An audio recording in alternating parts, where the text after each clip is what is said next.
This is my unboxing and first look at the LG C2 55-inch. Now this is the Evo panel and it's very different from the 48-inch one, believe me. Don't forget to hit the red button to subscribe and give this video a thumbs up and click the notification bell to get my next video first.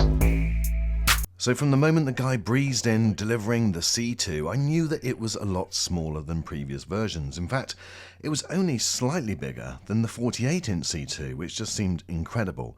And even the box was just a little bit thicker. If you've seen my previous unboxing video on the 48-inch, you'll know that it's almost identical to last year's C1. But what's amazing is the 55-inch is so much lighter.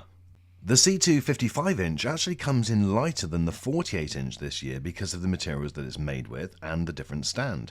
And it's a whopping 9 kilos lighter than last year's 55-inch C1.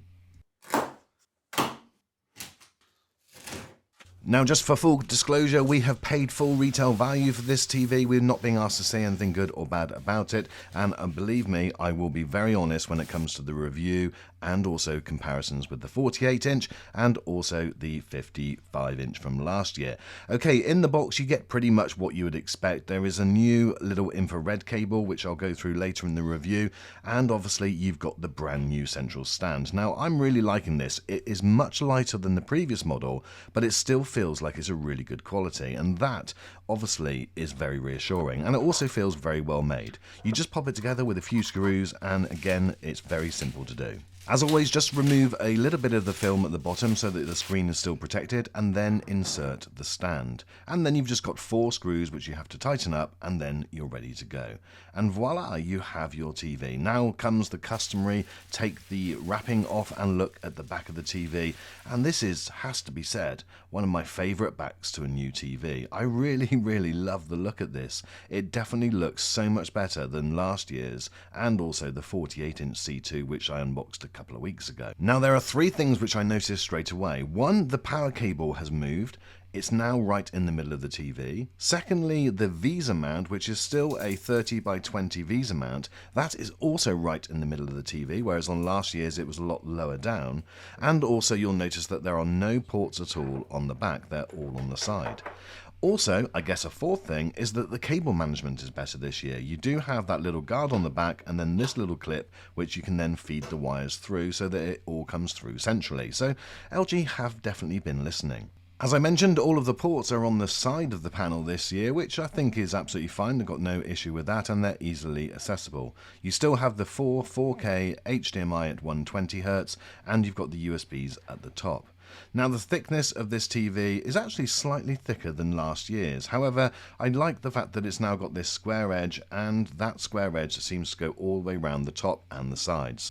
As with last year's C1, it does get wider at the bottom, but overall it's not too bad. Right, let's get that cellophane off and then we can finally start looking at this TV completely as it's meant to be, all free from any packaging. And I do have to say, I do really like the improved look. What's your thoughts on the look compared to last year? Now I know it's not all about the style, but that central stand, it's much more like the Samsung TVs from a couple of years ago, and I really like that.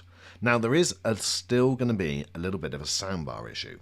The TV does sit higher than on the previous model, but as you can see, you've still got that sloping stand, so you can't put the soundbar right back, and you've only got around 6.5 centimeters of distance between the two. If you have a smaller soundbar like the Sonos Beam, then this fits just about perfectly. As with last year's C1, the C2 is very accurate in cinema mode in SDR straight out of the box. In cinema mode, the only thing that we noticed was that the reds were just slightly off, but again, they can be dialed back in the settings menu very simply. Now in HDR mode, it was slightly more out, the blues were slightly under, but also the reds were the same as well. But again, you can tweak those very simply. Now, if it's helpful, I will do a settings video where I can go through after I've dialed those back and give you all of the settings that I've changed mine to. Let me know in the comments if that's helpful. So I will do a side-by-side video with the C1 from last year because all of the talk this year is about this having the Evo panel, and so therefore it's that much brighter.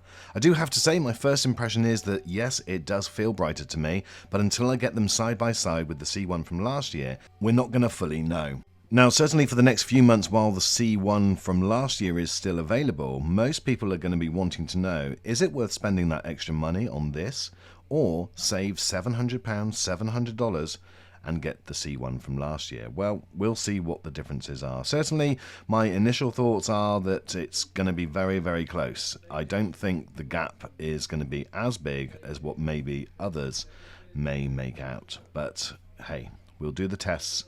We'll put them side by side and you'll be able to see for yourself. We'll also compare the two new TVs, the C2 48-inch and also the C2 55-inch from this year, because again, there's meant to be a brightness difference in those two TVs. So will there be? Will it be that noticeable, losing the brightness from the 48-inch compared to this, the 55-inch? I'm hoping that I'm going to see a decent amount of difference. What's your thoughts? Do you think it's going to be that noticeable? Let me know in the comments. So guys, that's about it for this video. Just wanted to show you a few different clips as well, some SDR content, some HDR content, and also some gaming content, so that you can see how this is performing pretty much straight out of the box. We've just made a couple of tweaks to the settings while we've pulled back those reds that we spoke about earlier. But certainly it's looking great. I do feel that it has got a little bit of a brightness boost, but I'm just not convinced on this particular video how much more of a brightness boost this one has. Guys, I hope that's been useful. Thank you so much for watching this video. If there are any questions, then please leave them below and I'll do my best to answer them on the next videos. And is there anything else that you want to check and you want me to show you, then please also just leave a comment there. Have a great day, guys, and I look forward to seeing you on the next.